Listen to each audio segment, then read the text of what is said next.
I grew up in America before the lawyers took it over and ruined it. If a kid maimed himself, well, he maimed himself, and he was dumb doing that. His dad punched him for being dumb doing that. Somebody told me when I was 12, if you get a ball jar, put dry ice in it and close it up, it'll blow up. So I said, cool, where do you get dry ice at? He said, the ice cream man. So one day, the ice cream man's coming by, and I come out there with my little ball jar, and I, got any dry ice? He goes, what's it for? I'm gonna put it in his jar and close it up. It's gonna blow up. Ice cream man says, cool, here's some dry ice. That's the America I grew up in. That's right. And that night, my mother was picking shards of glass out of my forehead. My father moseyed in. How'd that happen? Oh, someone told me to put dry ice in a ball jar to blow up. So you sat by staring at that jar till it blew up. I did. What are you, a moron? Apparently I am. But you know, I never did it again. That's how you learn not to do something. It hurts. My nephew's coming by one day, kid's 7 years old. Said, my sister, where's he going? Says, rollerblading. I thought he was gonna disarm a nuclear device. Poor kid looked like the Michelin Man. All foam rubber and plastic. She says, I don't want him to get hurt. He could take a semi at 80 miles an hour.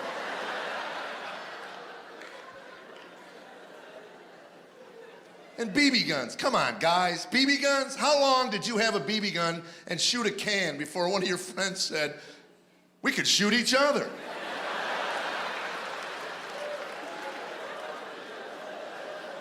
And it's different when you got your own kids, isn't it? When my oldest son came to me when he was 12, he goes, I want a BB gun. I said, no way.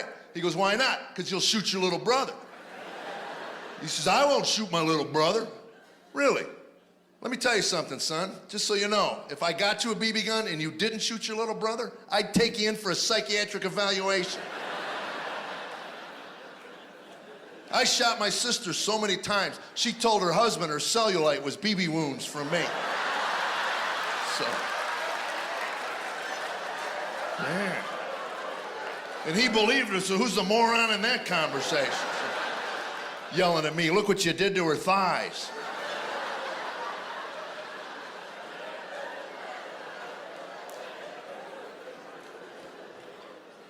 And get your kids ready for therapy young, folks. This is America. You got a kid, he's going to a therapist at some point in his life, gonna lay on that couch and blame you for everything.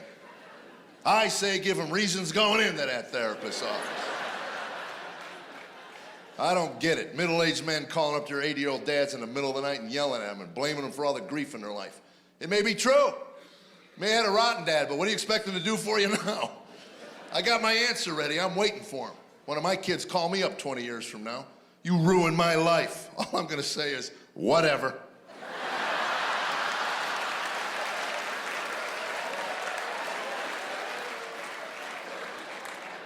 What else are you gonna say? Do over? Gee, we didn't mean to ruin your life. Got an idea. Why don't you move back home? Me and Mom will re-raise you. Yeah, we're a lot calmer since our strokes. Yeah. We can't remember when bedtime is. We can't remember anything. Move home, you can help us find our shoes in the morning. Remote controls, car keys. You know, it's like a scavenger hunt in this house every day.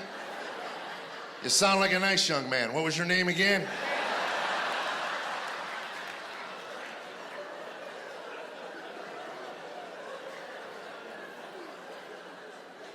We get a feel here. Parents, if you have a teenager at home, applaud. Let me just get a feel here. Yeah.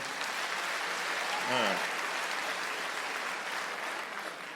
That's all that ever gets. I ask that question every show, and it's all that ever gets. Some kind of half-hearted, weak, feeble clap. Hey, thanks for bringing that up. This is my favorite. Listen to this. If you had a teenager and they grew up and they moved out of your home, applaud.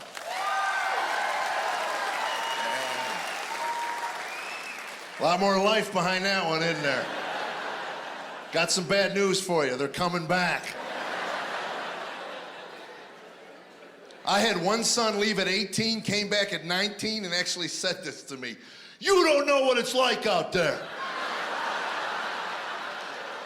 That phone bill keeps coming every month. Man, how unlucky are you? It's the food that gets me. I don't know where they pack it all in. I was ready to build a trough to feed one of my kids. I felt if I just put 20 pounds of macaroni and cheese in there on Monday, he'd feed himself like a cat for 7 days. Tammy and I, my wife Tammy and I, got to where we started hiding food in our bedroom to keep it from our kids. How sad and pathetic is that?